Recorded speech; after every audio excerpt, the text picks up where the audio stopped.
welcome to our devotion for reading through the Bible in a year in the One Year Bible. And today is October 14th, and we're looking at, once again, Jeremiah.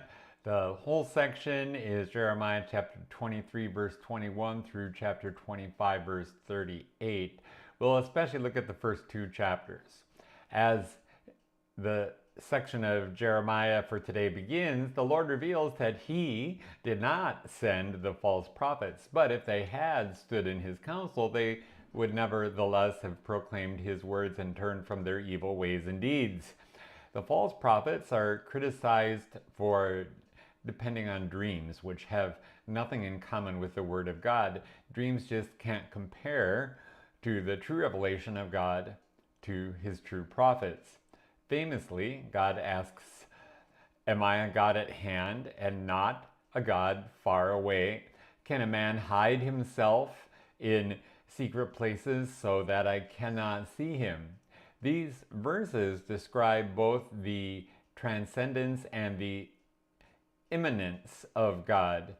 Transcendence means that God goes beyond what can be contained in the universe or in material existence. In other words, he is beyond everything. He is not a small local deity unaware of the doings of his creatures and from whom one might hide. He knows and sees everything. Immanence means that God also dwells in the known universe. He can be found within the limits of our material existence. He is close at hand and not only far away. He is right next to us and reveals himself to us in ways that we can grasp. He does this in his word, of course.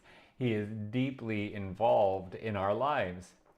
Once people forget the true character of the Lord, they can be persuaded to accept all kinds of false teachings, which is what happened to the ancestors of Jeremiah's generation. As a result, they accepted the pagan beliefs about Baal. Therefore, it was important, Jeremiah pointed out, not to forget, but to remember the character of the Lord, that he is both immanent and transcendent. In the next chapter, which is 24, we see that after Jehoiachin and others had been carried away to Babylon in 597 BC, those who remained in Jerusalem assumed that they were favored over those who were in exile. However, the Lord saw things differently and wanted to correct this view. So he gave Jeremiah the illustration of two baskets of figs. One had very good figs and the other had very poor figs that were so rotten that they couldn't be eaten. The very good figs represented the people in exile. Their condition was part of God's redemptive purposes. God would protect them and bring them back.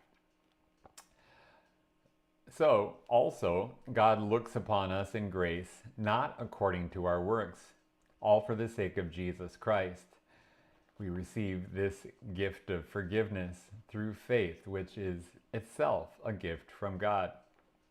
The bad figs are Zedekiah and his officials and the other survivors who remained in Jerusalem, who will be punished. Their life will be considerably more difficult than the people in exile, and they would ultimately become a byword and a reproach among the nations.